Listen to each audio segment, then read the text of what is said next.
Dari 12 kabupaten yang ada di Provinsi Sumatera Barat, Kabupaten Solok menjadi salah satu yang paling tertinggal. Keadaan ini ditandai dengan infrastruktur di daerah yang masih belum memadai.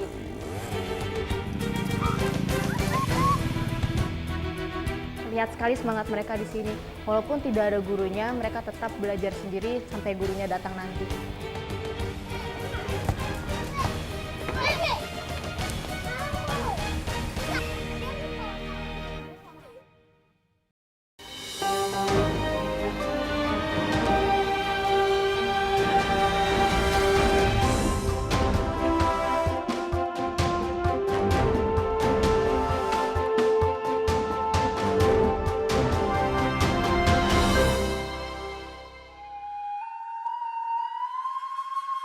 Perjalanan tim Indonesiaku kali ini tiba di Provinsi Sumatera Barat.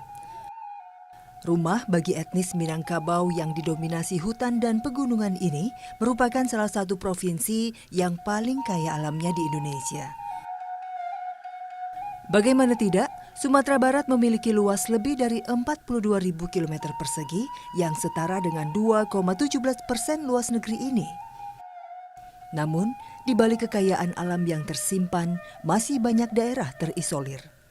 Ini membuat Provinsi Sumatera Barat termasuk salah satu provinsi tertinggal di Indonesia. Kali ini kami menuju ke salah satu kabupaten Sumatera Barat yang masih memiliki desa terisolir. Hari ini, saya berencana berangkat ke desa Sariak Laweh dengan seorang perawat. Sebagai petugas medis, Ibu Ayu rutin ke desa bersama suaminya. Hari ini saya cukup beruntung, saya bisa menumpang seorang guru yang hendak mengajar di desa yang sama. Dan ini masih permulaan. Semakin jauh, medan mulai semakin parah. Musim hujan seperti sekarang membuat tanah pun menjadi sangat gembur dan lunak. Kami pun harus mengantri agar tidak berbenturan dengan motor lain.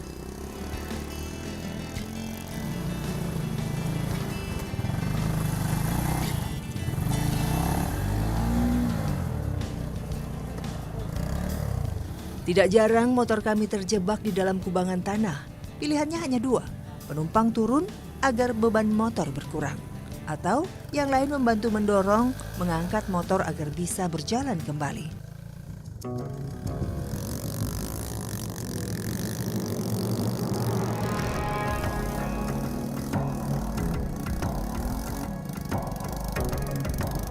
Perjalanan memang kami tempuh dengan motor, tapi nyatanya saya dan penumpang yang lain lebih banyak berjalan kaki. Sebenarnya jalan ini tidak cukup layak dilintasi kendaraan. Namun apa daya, motor merupakan alat transportasi pembantu yang paling memungkinkan dan dapat meringankan beban perjalanan mereka.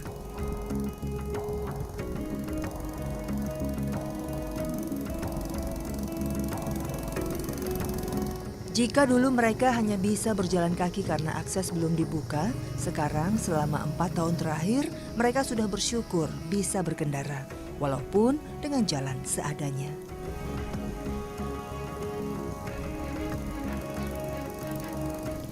Ternyata pembangunan jalan menuju Sariak Laweh terbentur dengan status hutan lindung yang kami lewati sekarang.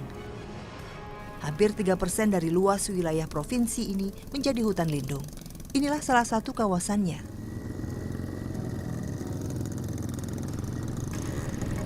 Meski medan jalan cukup berat, namun seperti bukan halangan bagi para pengendara motor ini. Mau tak mau, mereka harus membiasakan diri mengenal medan jalan. Mereka seakan sudah mengetahui celah jalan mana yang bisa mereka lalui.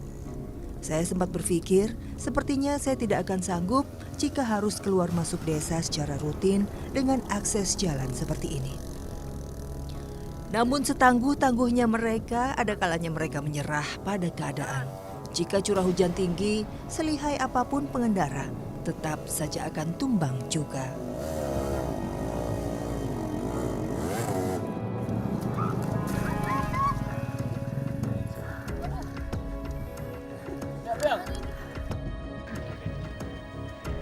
Dari 12 kabupaten yang ada di Provinsi Sumatera Barat, Kabupaten Solok menjadi salah satu yang paling tertinggal. Keadaan ini ditandai dengan infrastruktur di daerah yang masih belum memadai. Nah, kami akan menuju ke Dusun Saryak Laweh, di mana ini menjadi dusun yang paling terisolir di Kabupaten Solok. Ikuti terus Indonesiaku.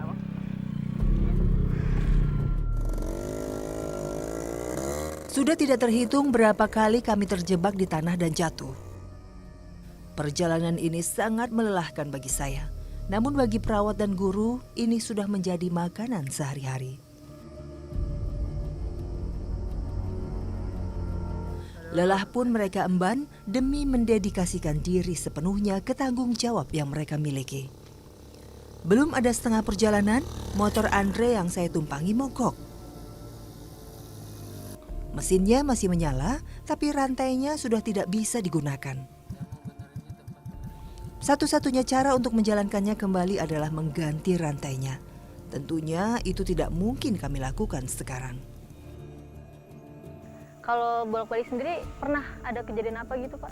Pernah juga, biasanya dipaksain sendiri, dipaksain pelan-pelan. Kalau seandainya nggak ada, kira-kira tergantung cuaca sih sebenarnya. Kalau seandainya kira-kira masih siang, biasanya ditungguin teman dulu. Kalau seandainya nggak ada teman sendirinya, biasanya dipaksain aja bawa sendiri. Ya mau sampai jam berapapun, yang penting masih hidup, masih bisa jalan, udah. Yang lain kok ban, kalau seandainya apa nggak pikirin, yang penting kita bisa jalan bawa motor.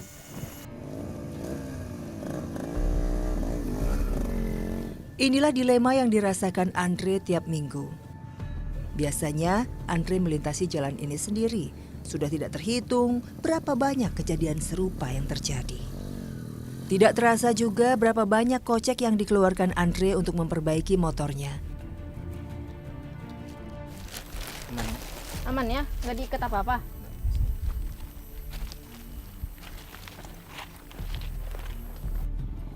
Namun ia tidak peduli berapa uang yang harus ia bayar demi motor satu-satunya ini, yang menjadi kawan menerjang sulitnya medan menuju Saryak Laweh. Beruntung kali ini anggota rombongan kami cukup banyak.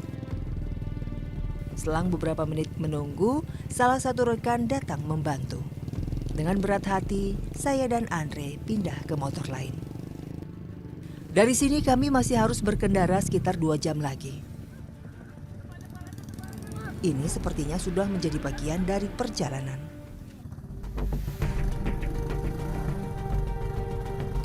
Jika melintasi jalan ini, jangan harap baju akan tetap bersih.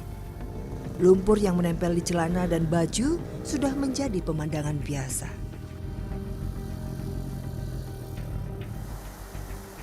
Beberapa lama kemudian kami bertemu sungai. Ini menjadi pertanda bahwa kami sudah dekat. Tidak jauh, rumah warga menyambut. Perasaan lega menyelimuti benak saya. Setelah 4 jam perjalanan, kami akhirnya sampai.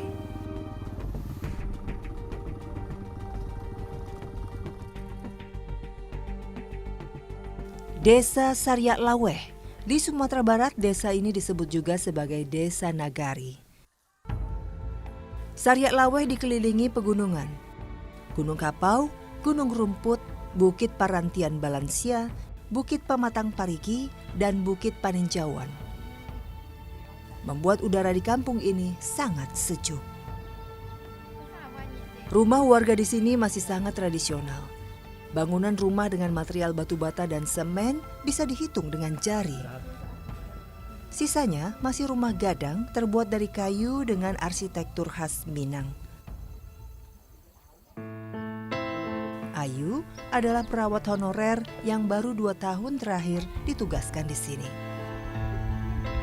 Beberapa menit mengambil nafas setelah perjalanan cukup panjang, saya dan Ayu pun bersiap membuka posyandu. Kegiatan ini rutin dilakukan setiap minimal 1 bulan sekali. Cukup banyak anak kecil di sini. Namun kali ini yang datang tidak begitu ramai. Beruntung, kesehatan anak-anak di Saryak Laweh sudah lebih dari cukup. Meskipun tinggal di daerah yang terisolir, para balita sehat dan normal. Faktor makanan memang menjadi salah satu pendukung kesehatan mereka. Jauh dari perkotaan membawa hikmah. Karena bahan makanan yang sering dikonsumsi kebanyakan sayur-sayuran segar.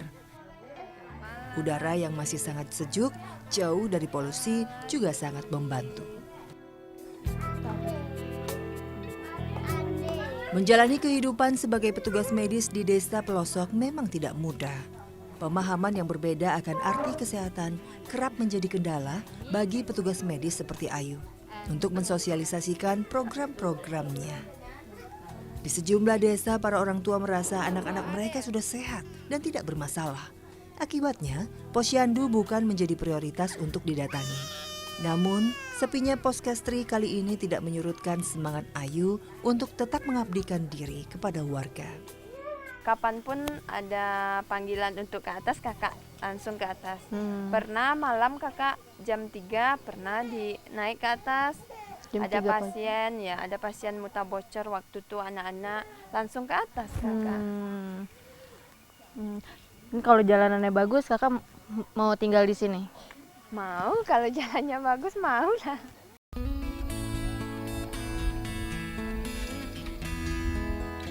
Setelah membuka posyandu, Ayu akan memeriksa kesehatan warga satu persatu. Suasana pengobatan pun nyaris sama dengan kegiatan posyandu. Sepi dan nyaris tak ada warga berkunjung berobat. Persoalan ini terjadi karena kepercayaan warga terhadap pengobatan modern masih belum terbentuk. Jika tidak terlalu sakit atau sakit parah, maka warga tidak akan periksa ke pusat kesehatan Nagari.